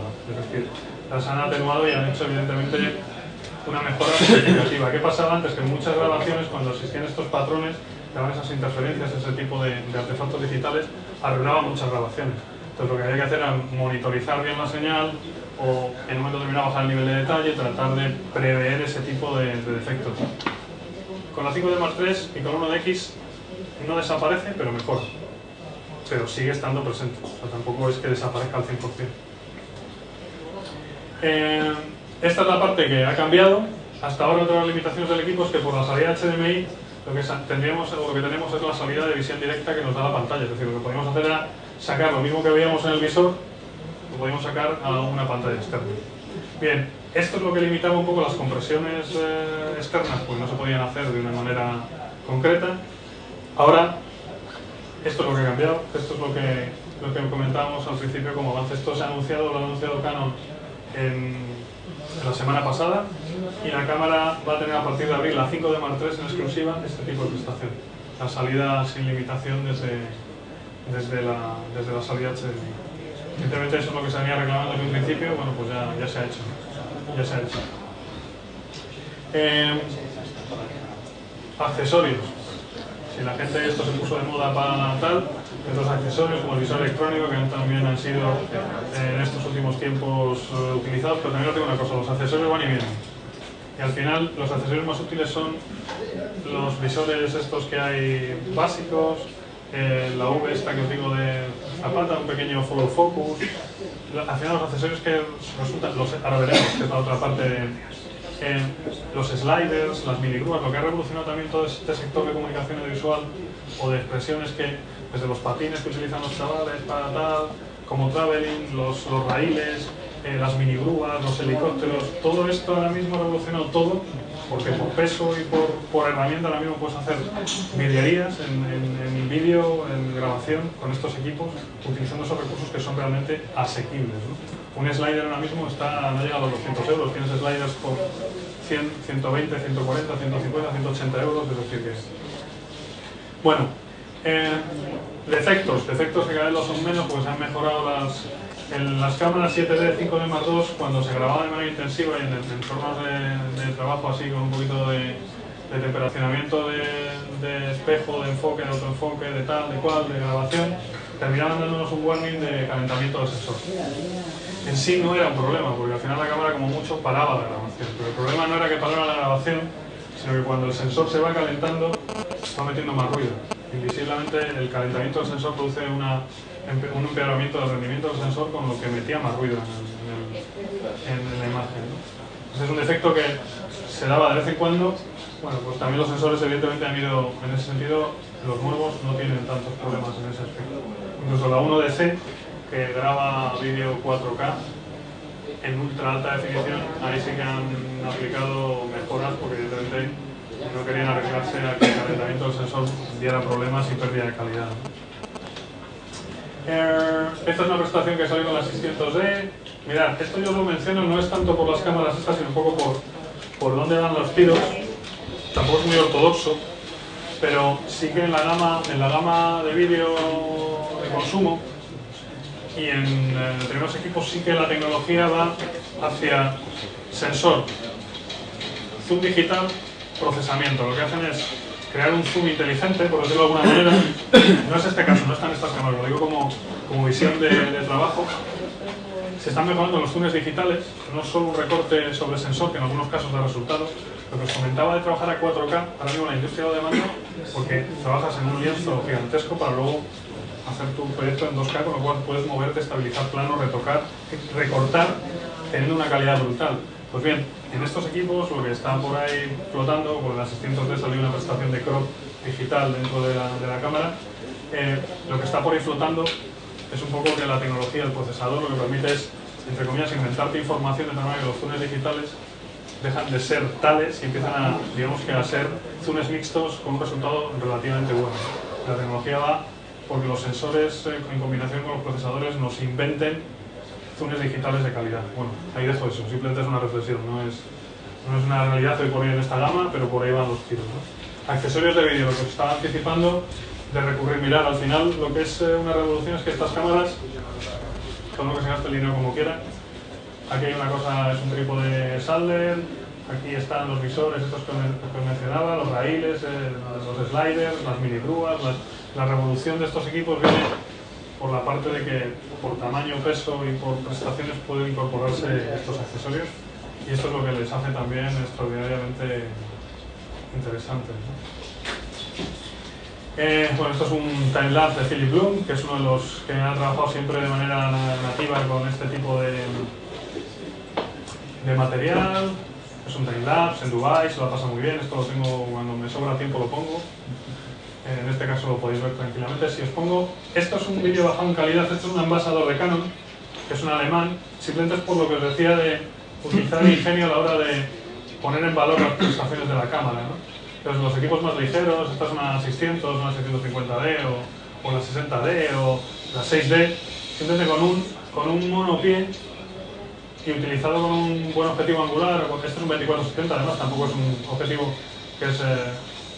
puedes empezar a hacer traveling sin sospechar diabluras, es decir, esto es un ejemplo, es un vídeo oficial de producto de Canon, o sea que tampoco es que es el hombre se haya vuelto loco. Entonces es un ejemplo de la utilización esta que tengo de equipo abierta, pues desde ponerla en un patín hasta subirla en un octocópter de estos, hasta hacer 20.000 diabluras, ¿no? Tomas aéreas, ¿no? Estos los octocópteres estos que se han puesto de moda. Si bien os digo una cosa, esto depende de quién te alquile el octocópter o cómo lo manipules, todavía hay sus más y sus menos, ¿eh? Pues la 5D al subir los artefactos estos, bueno, depende de las opciones que pongas, las vibraciones, es decir, bueno, habría mucho que discutir, pero bueno. Se suben, vuelan y aterrizan, ya es bastante, ¿no? Vuelven otra vez. O sea, vuelve la cámara sin que haya perdido nada, que por lo menos es algo, ¿no? Sobre todo los precios de helicópteros, no sé si alguno ha intentado alquilar un helicóptero con rodaje con una cámara webcam. No digo nada. Pagar medio helicóptero. Pagar medio helicóptero y demás, o sea, mover el helicóptero de la base, son no sé qué, y... Pero claro, aunque esto tenga sus problemas, pues mirad, ¿no? Más. Edición y postproducción en el tema este de lo que os avanzaba también al principio. Al principio era siempre un debate de qué hago con estos archivos. El vídeo siempre produce este tipo de debate. Y es un compromiso entre la máquina que tengamos y el software de edición que tenemos. Sin duda, las máquinas ahora que te venden de entrada, los ordenadores son más potentes con una RAM, digamos que ya mínimo con 4 GB de RAM. Olvidaros, para vídeo, cuanto más máquina tengamos, mejor. Cuanto más gigas de RAM, mejor. Entonces ahora ya, normalmente se suelen poder procesar todos los archivos de estas cámaras de manera directa, pero aún así siguen dándonos problemas y evidentemente requerimos de máquina y de una combinación de elementos, digamos que acorde al material que tenemos. Y otra cosa, luego, el ir archivando material de vídeo supone disciplinarte y tener tus discos duros, tu backup, tu memoria de teras. Al grabar vídeo es muy pesado. Al final acumulas gigas y gigas de material, que es evidentemente una de las cosas que cuando vas a hacer proyectos de edición, aparte de tener tu backup y todo esto, no duda que hay que transcodificar estos archivos y almacenarlos. Al final tienes que disciplinarte y empezar a comprar discos duros para hacer copia, evidentemente. A mí me acaba de petar mi ordenador en casa, un iMac de 27 con... Bueno, en fin. Pues eso, el vídeo, estaba haciendo edición y vende. Sí. Hay una serie de Macs como los iMacs estos que están ahí que cambiando el disco porque cuando dicen que se van como esos, se van. Yo pensaba que era mentira y se fue. Bueno, veis, todos estos programas en sus últimas versiones, todos admiten como archivos de trabajo los archivos de las DSLR. Yo particularmente he trabajado solo en Final Cut X, que lo que te dice es evidentemente que puedes trabajar en diferentes en sombras, te lo vas transcodificando y tal. Lo que hacen en general otros programas de edición en sombras, sea Premiere, sea cuando cogen un archivo de estos de DSLR, lo que hacen es directamente les amplían el espacio de color y lo suben a 4 los dos. Aunque sea hinchándolo en transcodificación, mejorar el espacio de color a la hora de editarlo. Yo luego con lo que vengo trabajando sobre todo es con el Final Cut 7. Y bueno, pues aquí la última mejora, no, que es lo que se ha producido es la incorporación del plugin del 1.3 para admitir las nuevas cámaras y demás, y bueno, el sistema de transcodificación, Apple ProRes, etcétera. Bueno, pues en los sistemas de edición el compromiso es tener una máquina con una potencia de trabajo, una buena gráfica, un RAM adecuada y un programa de edición cualquiera de estos que hemos visto funciona. Ahora, sin tener esas posibilidades y para transcodificar, pues existía el que se recomienda y el que aunque siempre se utilizaba el PS String Kit para transcodificar archivos, con esto es un software de disponibilidad libre y se utilizaba este. Luego los estándares de compresión son el Adobe y funciona mucho mejor Adobe, en mi opinión, porque el codec que lleva, el H264 que lleva Origen Main Concept es bastante más estable y efectivo. Y bueno, básicamente eso es lo que así a bote pronto. Luego aquí se podría ir un debate, cada uno quita con una herramienta, tiene sus problemas. En definitiva, la solución no es estándar y el vídeo tiene soluciones diversas de edición y que se amplían a nuevos sistemas como el Blackmagic, hay un montón de software y luego los menos profesionales que son el Elements, Polymovie, que la gente termina editando con esos softwares, pues también en un momento determinado se utilizan y hacen lo que pueden.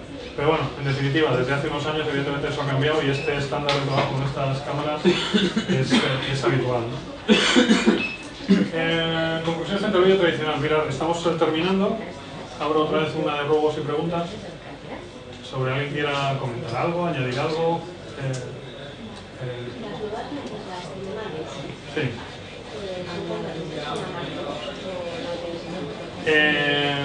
No funciona. Las cinemalens solo funcionan con la gama Cinema EOS. Y sobre todo van luego en montura PL también y son ópticas de cine. De todas maneras, lo que sí quería, aprovechando que he venido y un poco porque, no sé, apagaremos las luces si se puede, lo que sea, lo que quería poneros es el vídeo de la C100.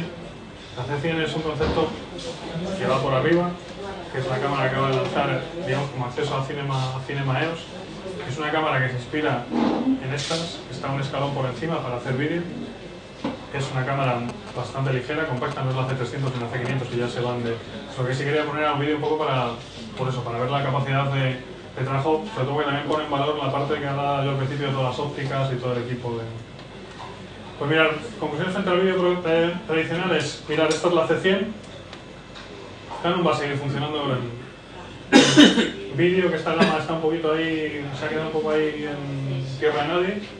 La parte reflex que va a seguir siendo protagonista sí o sí, porque evidentemente ha venido para quedarse. Y luego lo que ha hecho Canon es aprovechar o tratar de aprovechar todo el movimiento que hay en el mercado, cada marca y cada compañía está haciendo lo mismo. Era un problema de incertidumbre en cuanto a modelos, formatos de grabación. Está todo el mundo innovando, prometiendo el oro y el moro. Bueno, pues de las cámaras que hay ahora mismo en el mercado, esta que acaba de salir, Canon, lo que trata es de posicionarse en un segmento que evoluciona desde las SLR y que trae una respuesta en vídeo con la misma agilidad que una cámara de vídeo, con la capacidad creativa de una SLR. Eso es básicamente y esta cámara, que es la C100, que es la que ha salido un poco para hacer del muro de contención en vídeo a ese elemento de iniciación, es una cámara que combina lo mejor de los dos mundos. Es decir, ahora, conclusiones. Cada uno aquí es muy libre de hacer lo que quiera, pero evidentemente yo, particularmente mi ejemplo, las DSLR sí, y las incorporo a mi trabajo, tanto comunicación visual como informativo. Pero lo que suelo hacer, dependiendo de cómo van las cosas, o de si en un momento determinado necesito hacer un tipo de trabajo de otro, combino vídeo tradicional y DSLR, porque los precios también lo permiten. O sea, las cámaras de vídeo también ahora mismo empiezan a tener una combinación de precios que en determinados momentos decís, bueno, esta es a lo mejor no, pero la que tuvo mucho éxito y la que sigue teniendo un poco de éxito es la XA10, ¿no? Por ejemplo, una cámara de vídeo pequeña, VHD, con un formato, con una impresión razonable y con una agilidad importante para determinadas grabaciones, ¿no? En definitiva, la función del vídeo tradicional, que es esto que os ponía aquí como ejemplo, que no es mío, pues mencionaba de dónde pasaba y la expedición. Esta es una productora navarra que cambia de equipo y cambia de soporte de grabación dependiendo de la producción, diseñan producciones diferentes y en este caso la diseñaron enteramente con Canon, siguen haciendo después con otros equipos, han vuelto ahora otra vez a pedir Canon para otra grabación.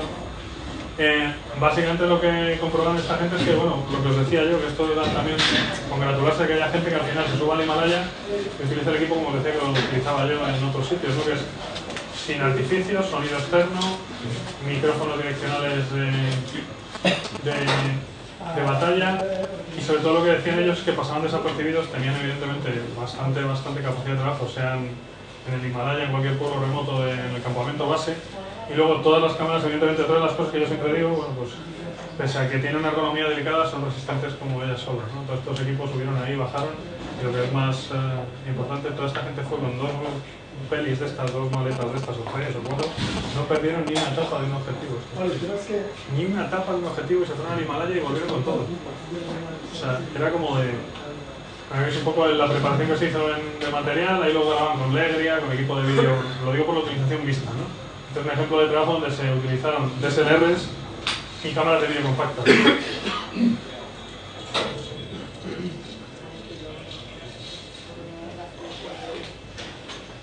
Y evidentemente tirando de toda la artillería esta que hemos comentado de... Lo que he hecho en falta es algún objetivo. Ahora hay uno que está inspirado en vídeo, que es uno de los teles que viene con duplicador. ¿Y mantiene el fondo? Sí. Sí, hay uno que tiene una jorobita que está desde la... ¿Cuál es el nuevo, Dani? 200, 400. 200, 400, viene con un Cuando se duplicador. pasan de vídeo a estas cámaras, lo primero que se encuentra es que... Sí, la parte, lo que sí pruebas que yo como voy de regional, voy subiendo hacia divisiones superiores, yo cuando coges una Cinema Lens, no está automatizada, pero tú la coges y evidentemente lo que ves, el bokeh este que se dice, la imagen, las palas, cómo está construida, la precisión del enfoque de los diales, o sea, según va subiendo de precisión, o sea, la parte de hacinamiento eléctrico, midiendo cómo venimos nosotros del... a ver qué os iba a poner antes de empezar a tocar. Bueno, esto es en el campamento base ahí, modificando pues, lo que os estaba comentando, ¿no? Al final está todo el mundo ahí a todo. Alguien se llevará la cámara, las manos a la cabeza diciendo, madre mía, esto es sacrilegio, tal. Es que el mundo del vídeo ha cambiado. O sea, aquí me veis a mí, todo chulo, ahí en el Alto Tajo. Antes los que éramos profesionales del vídeo lo éramos por una cuestión de herramienta. Yo tenía acceso en mi trabajo a una Sony que valía 17 millones de pesetas, 100.000 euros, y era profesional porque mi empresa me podía pagar esa herramienta de trabajo. Pero a lo mejor era un manta y era un inútil. El tema final es como empieza al principio, la democratización. O sea, la herramienta, de ser profesional o no, depende de si consigues sacar dinero de lo que haces o no. Eso es lo único que... Personal, la creatividad y el talento es democrático. O sea, y las cámaras empiezan a tener un poder de trabajo, sea quien los utilice, realmente espectacular. Entonces la historia del profesionalismo es bastante relativa. Bueno, esto termina ya aquí.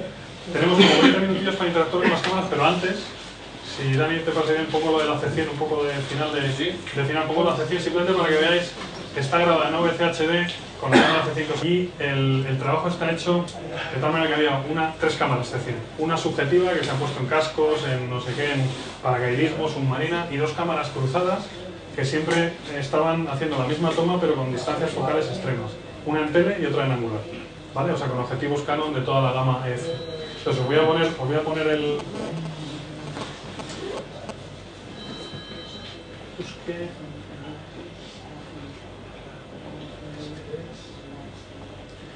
No sé, bueno, la luz a lo mejor se hace... Espera. ¿Dónde están los Voy a esperar el toque. Espera. ¿No? Es que no sé a qué dejen en apuros la tienda y... Bueno, no es que sea el IMAX, pero bueno, simplemente para despedir un poco la charla, simplemente que veáis por dónde van los tiros, ¿no? Y cómo evoluciona la parte de... ¿Qué bandera? Bueno, va. Y me callo. No se oye mucho.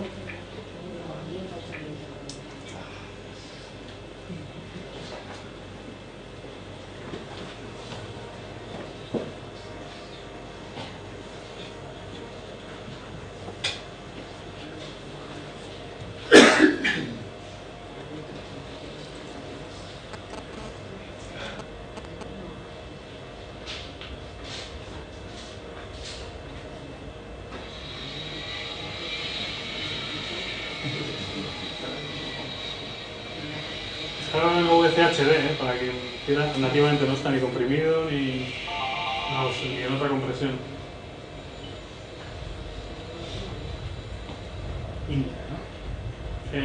La compresión nativa es VCHD, no es ni siquiera el nuevo VCHD de 24 megabytes. O sea, es vídeo puro, pero en un formato, digamos que estándar, ¿no?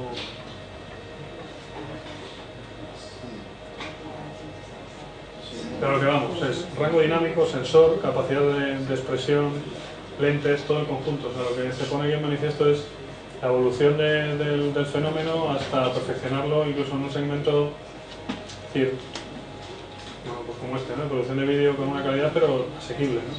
Pero la filosofía es la misma que tienen todos esos equipos. O sea.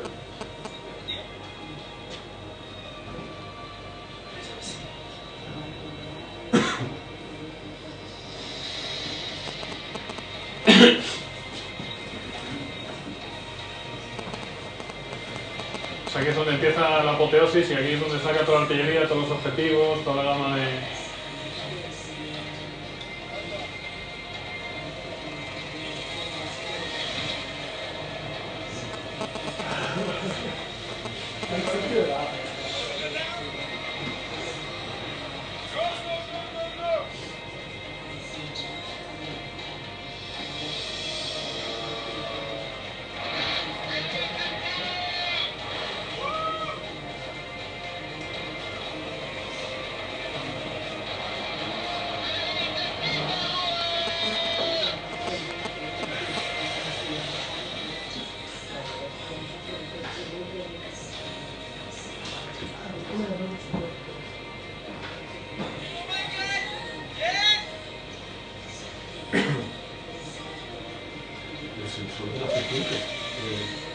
El sensor es un CMOS mejorado, es super 35 milímetros, tiene 8.3 megapíxeles y está diseñado para vídeo, para 16 novenos. Es un sensor 4K, lo que pasa es que esta cámara nos da una resolución Full HD normal.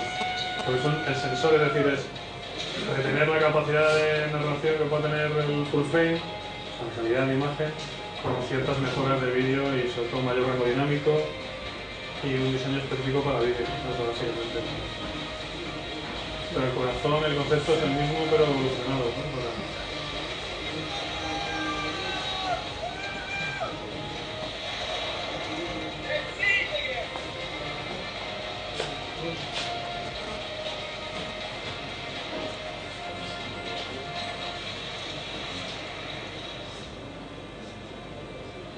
No, está muy bien, pero los vídeos son pasados, yo siento que los vídeos... Solo me quedo con los vídeos son pasados. Sí. Nosotros estamos por hacer una reunión esta mañana en el AVE, a las 5 de la mañana. Sí, esto es como para mejor. Pero, en definitiva, luego, volviendo otra vez a la gama EOS Movie, todo esto va a cambiar cuando, por ejemplo, la Mark III, para determinadas producciones, tenga la capacidad de HDMI salida libre. porque habrá mucha gente que preferirá coger una Mark III a esta a la hora de hacer lo que cada uno elige, ¿no? Pero evidentemente la Mark III queda muy bien situada también a la hora de trabajar en determinadas producciones cuando se utiliza el HDMI, el HDMI completo, ¿no?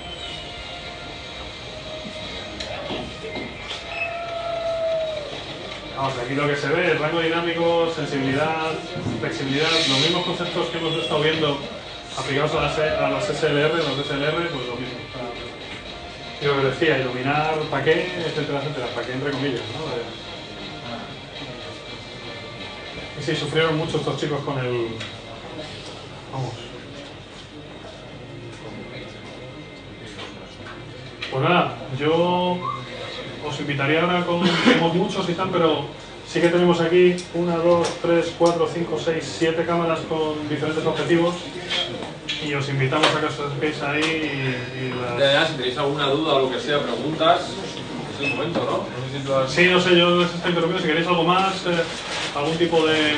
Si queréis el teléfono de estos para ver dónde han hecho estas cosas, pero no sé, yo espero que, no sé, con esta hora y media que es un poco lo que se trataba, y ahora pasar aquí a ver un poquito el equipo si queréis, y cualquier pregunta, bien ahora o bien si queréis a nivel individual, aquí estamos para tratar de ayudaros o de sacaros de alguna duda.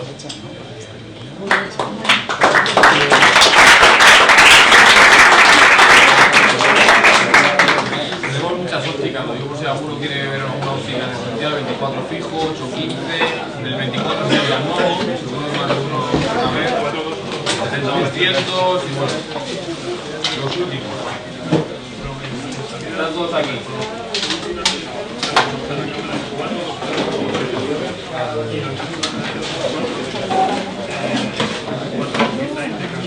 Pero